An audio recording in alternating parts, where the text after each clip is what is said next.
Hello, magandang araw po. Ulit tayo kasi biglang nag-log out yung aking Facebook. So, ang pag-uusapan po natin ngayon ay kahapon, sinampahan kami ng Maharlika ng NBI sa kung ano-anong mga kaso dahil doon sa pulboronic video. Ang tanong, meron ba kaming krimen na ginawa?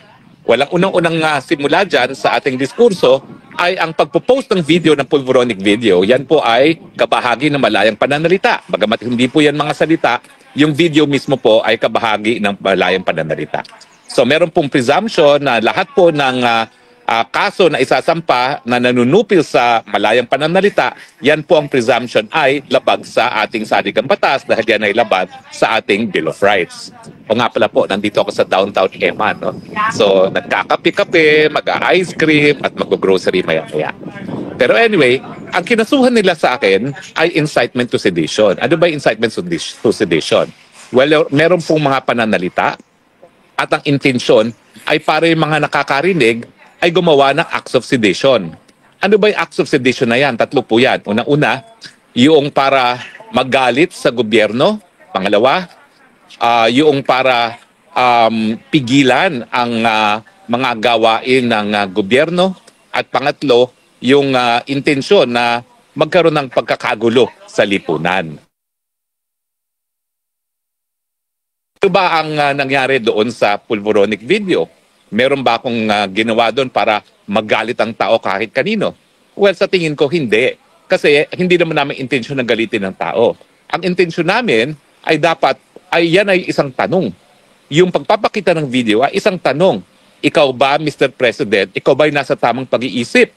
Dahil kung hindi ka nasa tamang pag-iisip, paano ka makapagbibigay ng solusyon sa problema ng bayan? So in other words, yung aming pagpapakita ng video ay isang tanong. Nasa sapat ka bang pag-iisip para ikaw ay manungkulan? In fact, ito po ay ang tinatawag na covered by privilege. Bakit? Kasi siya po ay nanunungkulan sa gobyerno. At siya ay merong kapangyarihan bilang Commander-in-Chief para magdeklara ng gera, para magdeklara ng mga price controls, para mag-appoint. Pero kung ang pag-iisip mo ay hindi nasa tamang pag-iisip, dahil ikaw ay nasa impluwensya ng droga, paano mo magagampan ang iyong mga katungkulan? Napakadami na pong kaso na sabi ng Korte Suprema, kung ito ay pagpupula sa taong gobyerno, dapat wag balat sibuyas. At ito ay hindi magiging krimen ng libel, lalong-lalo na kung ito ay may kinalaman sa kanyang katungkulan.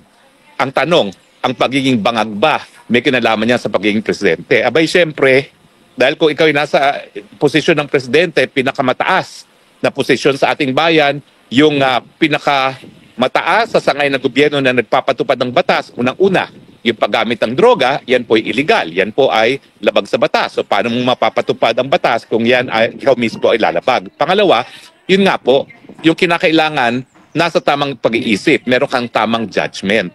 So sa amin, hindi para magalit kay Presidente yung aming intention dyan. Kung hindi, kinakailangan sagutin ni Presidente. Ikaw ba ay lumalabag sa batas? Ikaw ba ay nasa tamang pag-iisip? Now, siyempre, yung dalawa pang klase ng sedition, yung pagpigil sa trabaho ng gobyerno, wala naman kaming ganung ginawa, no? Dahil ang gusto nga namin is mapatupad yung trabaho ng presidente na pinapatupad ang ating batas, kasama na yung ating mga batas laban sa paggamit ng droga, no? At hindi na siya mismo ang gagamit ng droga, no? Now, intention din ba namin magkagulo? Ay hindi po. Dahil ang intensyon namin talaga ay sitahin ang mga taong gobyerno at siguraduhin na sila ay nasa tamang pag-iisip para magawa ang kanilang trabaho. So ibig sabihin, dahil ito po ay isang tanong at sabihin na natin pagpupula sa kanyang kahinaan ng kanyang personalidad at ng kanyang pagkatao, sinisiguro namin na ang pinakamataas na posisyon sa ating bansa ay dapat nasa sapat na pag-iisip para gampanan ang kanyang trabaho. Kaya sa tingin ko, walang intent to commit sedition. Okay. Now, bukod pa dyan, yun na nga yun, sinabi ko, no? Ito po ay tinatawag na privilege communication. Bakit privilege? Kasi nga po, ito ay pula. Ito ay isang tanong sa taong gobyerno na dapat sagutin. Dahil talaga namang nakakaapekto ang pagiging addict sa katungkulan ng kahit sinong taong gobyerno, di ba po? Kung ang mga ordinary addict, hindi natin pinapapasok sa ordinaryong mga trabaho. For instance, kinakailangan ko magiging security guard, ikaw ay magiging police, dapat meron kang drug test. Hindi ka po pwedeng magmaneho kapag positive sa drugs, magiging presidente pa. Tapos sasabihin nila, sedition daw yan. Kalokohan naman yan. Now, dahil sinasabi na nga natin na constitutionally protected speech yan, anong dapat gawin ng gobyerno? Well, ang dapat na gawin ng gobyerno, tanungin ang presidente. Ikaw ba yan? Hanggang ngayon, di nga sumasagot ang presidente kung siya yung nasa video Pangalawa, nasa tama ka bang pag-iisip? O bakit hindi ka magpa-hair follicle test? Sinasabi nila na kami daw ang merong burden na patunayan na gumagamit siya. Hindi po. Kasi nga, nandyan yung video na yan, kinakailangan addressin ng presidente. Nagkaroon na po ng reversal of burden of evidence and burden of proof. Kinakailangan siya magsabi na peke yaang video na yan. Ano bang ginawa namin? Anong ginawa ko bago ko pinakita yung video na yan? Meron po kasing program sa internet mismo na makakapag-determine kung yan ay deepfake. So bago ko po ginamit yan, bagamat nakita ko na yan sa page ni Maharlika, ipinasok ko po yan sa program na yan. At matapos na ipinasok sa program, ang lumabas na conclusion ay hindi siya deepfake. In fact, pinakita ko po ito sa New York. Nag-step by step kami, in-enlarge ko yung projector at pinakita ko na ang labas doon sa computer program na yan ay it is not deep AI or it's not deepfake. So in other words, ako mismo po, even for purposes of libel, although hindi naman libel to dahil ang dapat magdemanda ng libel si Marcos Jr. mismo, kaya lang, duwag, ayaw magdemanda ng libel. Alam mo, hinahamon ko siya, mag-file siya ng libel para magkita kami sa hukuman at nang mapilit ko siya mag-undergo ng hair follicle test. Kasi pag siya ay nagdemanda, meron din akong karapatan na kumalap ng ebidensya para sa aking depensa at ang ebidensya ko, yung katawan niya. Titignan natin kung may droga nga, may trace of droga sa kanyang katawan. So sana, Mr. President, huwag kang magtago sa saya ng mga NBI mo. Harapin mo, kami demanda mo, nang sa ganun, mapilitan ka namin magpa-hair follicle test. Dahil kahit anong panawagan namin, hindi mo naman pinakikinggan. So baka kinakailangan talaga, korte ang mag-order na ikaw ay mag-hair follicle test. Pero bukod pa dito sa computer program na ginamit ko na readily available sa internet, 2 beses po dumaan yan sa authentication. Yung una po, nang nalaman nung nag-authenticate kung sino yung nasa picture, ayaw magbigay ng certificate na walang AI, na hindi siya AI, na hindi siya tampered. Bakit? Kasi may kinalaman sa gobyerno yung kumpanyang yun. Okay? Government-owned and controlled corporation. So nung nalaman nila na presidente ng Pilipinas yan, bagamat dayuhang bansa yan, ayaw na nila magbigay ng certificate, bagamat sinabihan talaga nila si Maharlika na yan ay authentic at hindi fake. Anong ibig sabihin yon? Ibig sabihin yon, even si Maharlika, gumawa ng mga hakbang para masiguro na hindi siya deepfake. Dahil kapag hindi siya gumawa ng hakbang na ganyan at hindi siya nag-ingat, pwede siyang madali ng libel. Pero ito, kung a-apply natin yung New York Times versus Sullivan test, walang willful na pagsisinungaling. No? Dahil she went out of her way, unang-una, para gumamit ng program, kung malaman na deepfake yan, at pangalawa, pumunta pa sa kumpanya na to make sure na authentic yan. Kaya lang, yung unang kumpanya, hindi nga nagbigay ng written report. Meron ngayon siyang hinanap na eksperto na taga LA mismo, taga Hollywood mismo. Alam naman natin ang Hollywood, ayan ang kapital ng film industry ng Amerika. At kapag pinag-uusapan ay mga video, siguro naman yung mga eksperto sa Hollywood ay pwede nating paniwalaan. At yan lang meron siyang report. Mahaba yung report. Kung hindi ako nagkakamali, mga more or less 30 to 40 pages yan. At ang conclusion niya, hindi siya AI, hindi siya deepfake. Meron siyang 3 test na ginawa at doon sa 3 test na yon, doon niya binasa yung conclusion niya na hindi siya tampered, na ang video ay authentic. Now, bakit kami natutuwa na nagsampa ng ganitong kaso? Kasi yung eksperto na yon, ayaw niyang isiwalat sa publiko yung finding niya unless merong kaso sa hukuman. Ibig sabihin, talagang kinailangan na magsampa ang NBI ng kaso laban sa aming dalawa ni Maharlika o di naman kaya si Marcos Jr. mismo magsampa ng libel case sa amin para magamit namin yung authentication. Kasi nakasulat doon sa kontrata ni Maharlika doon sa eksperto na yon, meron siyang non-disclosure agreement except kung gagamitin nga sa legal proceedings. Ngayong nandyan ang legal proceedings, lagot ka Marcos Jr. Mababasa ngayon ng buong daigdig ang katotohanan na authentic ang pulvoronic tape. So maraming salamat. Now, kung malaman ng tao yan na authentic at paniwalaan, kasi eksperto naman yung nagsasabi at 2 beses na nagkaroon ng authentication, plus meron pang computer program na nagsasabi na authentic siya. O, kung nagalit ang tao, kami ba may kasalanan nun? Hindi. Kasi yung galit na yon, magbubunga yon sa katotohanan na wala palang kakayahan ang presidenteng mamuno. At ang hihingin nila, syempre, na ang presidente magbitiw. Now, yan ba'y krimen? Hindi. Dahil yung panawagang magbitiw, yan ay karapatan ng taong bayan. Dahil sila ay tunay na soberenya. At wag nating kakalimutan ha, 2 beses na sa ating kasaysayan na pinaalis natin ang mga nakaupong presidente. So hindi po yan illegal. Kaya nga ang ating saligang batas, unique sa buong daigdig. Dahil sa buong daigdig, tayo lang ang may probisyon na kinikilala ang people power. Na tanging taong bayan ang may kapangyarihan na magpalayas, magtsugi, kumbaga, sa mga gobyernong walang kwenta. Hindi po yan sedition. Yan ay karapatan ng taong bayan. At kung ako'y mananawagan, ayan na, pag nakita nyo ng authentication, pag naisa publiko na namin, wala nang kaduda-duda na hindi yan deepfake, anong gagawin ninyo? Bahala kayo magdesisyon, wag lang kayo gagamit ng dahas. Ang gumagamit ng mga dahas ay gaya ng mga lukulukong mga trililing na gumagamit ang dahas pero nag-i-stay sa 5-star hotel at sinisimot yung laman ng kitchen. Okay? Yun po ang tinatawag na kudeta. Yung paggamit ng dahas na walang suporta naman ng taong bayan. No? Now, yung aming mga ginagawa ni Maharlika, pwede ba maging seditious yan talaga? Hindi po, miski sabihin na natin may mga ibang tao magagalit. Bakit? Kasi wala pong clear and present danger. Yan po ang importante. Kapag pananalita lamang at wala ka namang kakayahan para talagang patumbahin ng gobyerno at walang clear and present danger, yan po ay sakop ng karapatan ng malayang pananalita.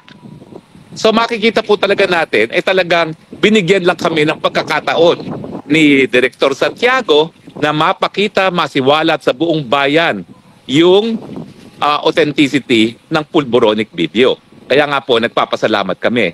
At taong bayan, ang pangako ninyo, ngayong naririto ng pagkakataon para mabasa ninyo ang authentication report, maghusga naman kayo. Huwag na kayong magpa-petiks-petiks. Pag sa tingin nyo talaga na naniniwala kayo sa report na authentic yan at wala sa tamang pag-iisip ang ating presidente, maghusga naman kayo, please. Dahil baka mamya, wala ng 2028 ang Pilipinas kung mag-aantay pa tayo at papayagan natin ang mga tao wala sa tamang pag-iisip na mamuno. Hindi po krimen yan. Kasi taong bayan ang tunay na soberenya sa ating Republika ng Pilipinas. Suma total, meron bang incitement to sedition? Wala. Kasi hindi naman namin pinababagsak ang gobyerno. Hindi namin ginagalit ang taong bayan. Hindi namin pinipigilan ang kahit anong sangay ng gobyerno gawin ang katungkulan nila. Ang ginagawa namin sa paglabas ng video na yan, tinatanong namin, ano ba? Ikaw ba ay addict? Ikaw ba ay addictus benedictus? Dahil kung ikaw ay addictus benedictus, wala kang karapatan mamuno. Dahil ang daming problema ng Pilipinas. Kalahati na ngayon ng ating populasyon nagugutom. Paano naman mabibigyan ng lunas ang pagkagutom na 1 out of 2 Pilipino ay gutom ngayon kung ikaw ay babangag-bangag? Diba? Ang inaasahan sa amin na nga namin kay Manang Aimee, ngayong inindurso ka na ng Inday Sara, sabihin mo na ang totoo.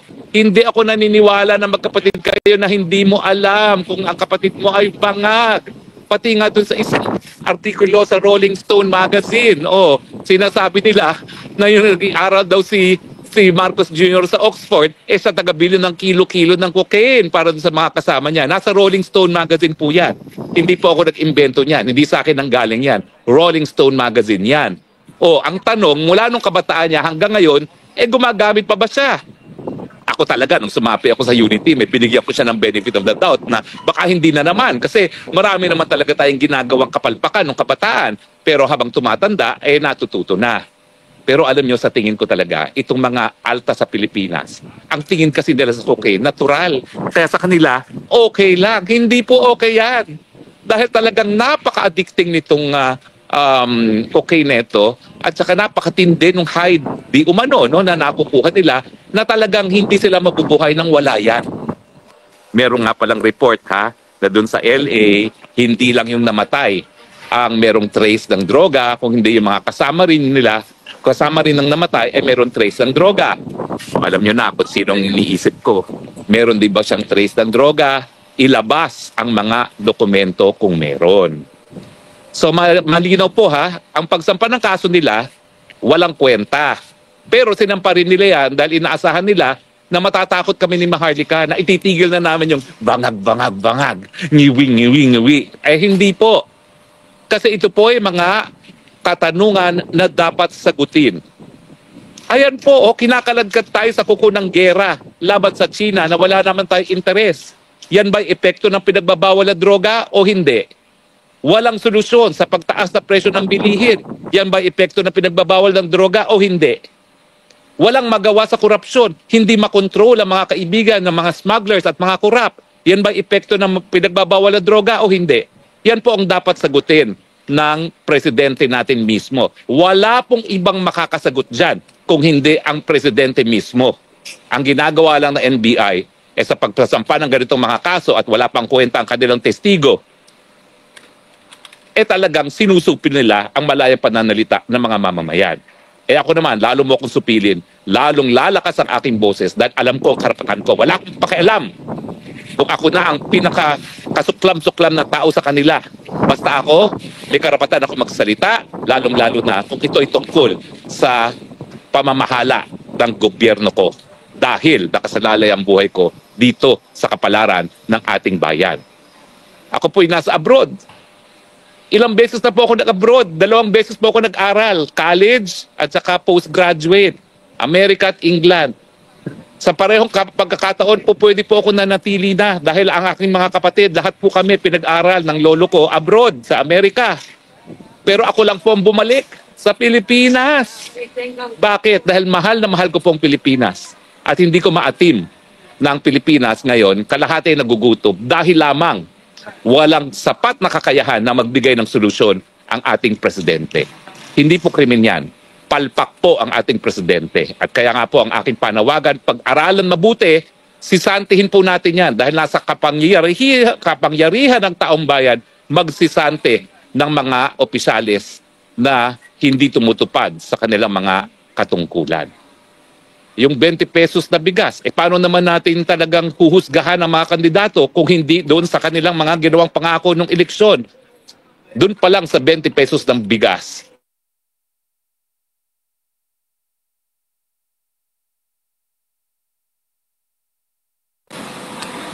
Nawala po tayo sandali, pero maraming salamat po sa inyong patuloy na pagtangkilik. Masyado na po siguro mahaba, kaya pinapaikli na.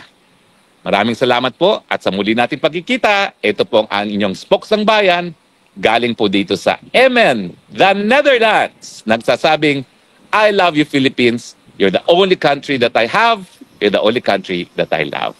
Bye!